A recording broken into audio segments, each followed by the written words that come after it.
And why do some of us learn things more easily than others? So, as I was mentioned, I'm Dr. Lara Boyd. I'm a brain researcher here at the University of British Columbia, and these are the questions that fascinate me. So brain research is one of the great frontiers in the understanding of human physiology, and also in the consideration of what makes us who we are.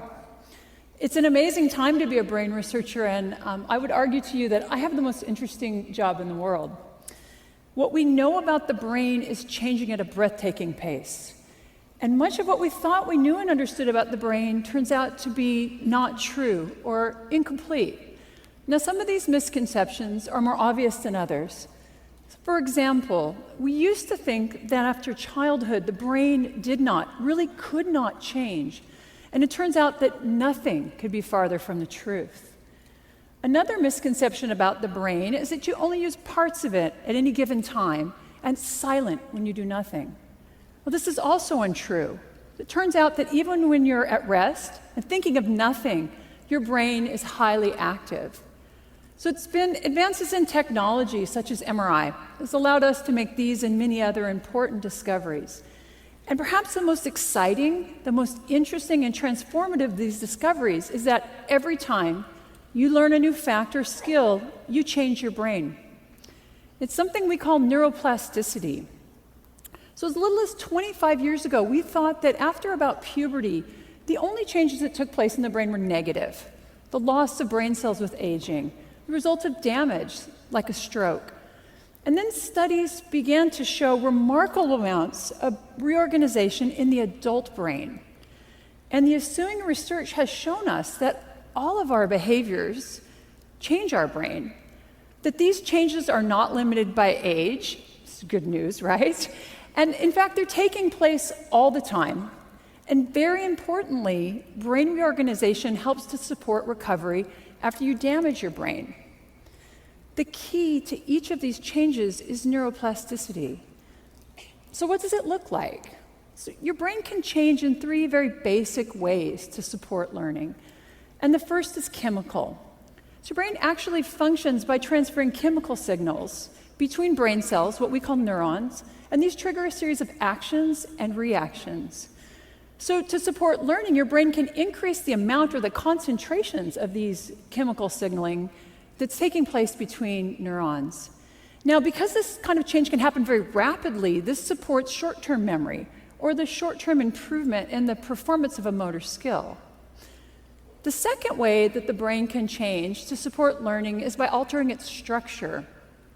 So during learning, the brain can change the connections between neurons.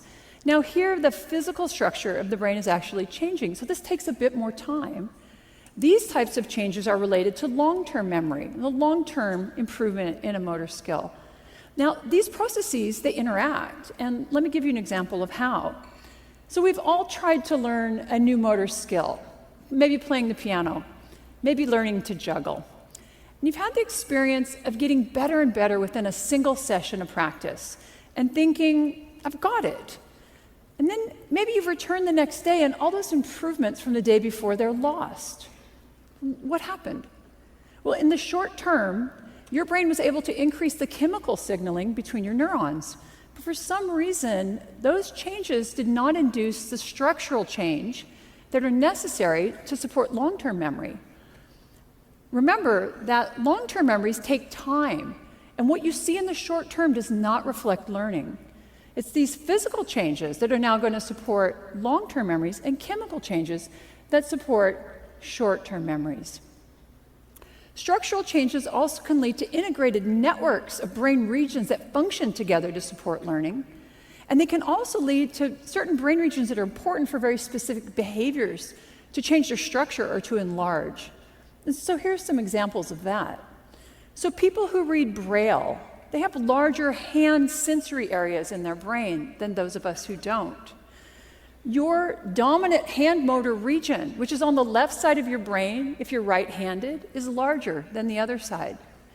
And research shows that London taxi cab drivers who actually have to memorize a map of London to get their taxi cab license, they have larger brain regions devoted to spatial or mapping memories. Now, the last way that your brain can change to support learning is by altering its function. As you use a brain region, it becomes more and more excitable and easy to use again. And as your brain has these areas that increase their excitability, the brain shifts how and when they're activated. With learning, we see that whole networks of brain activity are shifting and changing. So neuroplasticity is supported by chemical, by structural, and by functional changes. And these are happening across the whole brain. They can occur in isolation from one another, but most often they take place in concert. Together, they support learning, and they're taking place all the time. So I've just told you really how awesomely neuroplastic your brain is. So why can't you learn anything you choose to with ease? Why do our kids sometimes fail in school? Why, as we age, do we tend to forget things? And why don't people fully recover from brain damage? That is, what is it that limits and facilitates neuroplasticity? And so this is what I study. I study it specifically how it relates to recovery from stroke. So recently, stroke dropped from being the third leading cause of death in the United States to be the fourth leading cause of death. Great news, right? Well, it actually turns out that the numbers of people having a stroke has not declined. We're just better at keeping people alive after a severe stroke. It turns out to be very difficult to help the brain recover from stroke. And frankly, we have failed to develop effective rehabilitation interventions. The net result of this is that stroke is the leading cause of long-term disability in adults in the world. Individuals with stroke are younger and tending to live longer with that disability. And research from my group actually shows that the health-related quality of life of Canadians with stroke has declined. So clearly, we need to be better at helping people recover from stroke. And this is an enormous societal problem, and it's one that we're not solving. So what can be done? One thing is absolutely clear. The best driver of neuroplastic change in your brain is your behavior. The problem is that the dose of behavior, the dose of practice that's required to learn new and relearn old motor skills, it's very large.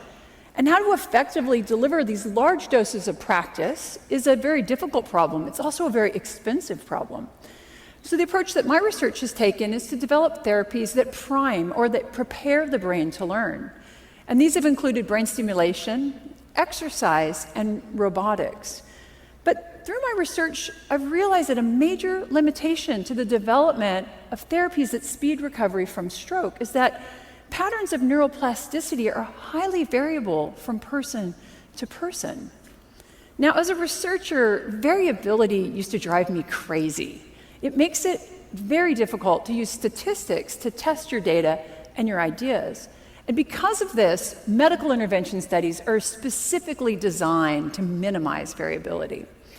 But in my research, it's becoming really clear that the most important, the most informative data that we collect is showing this variability.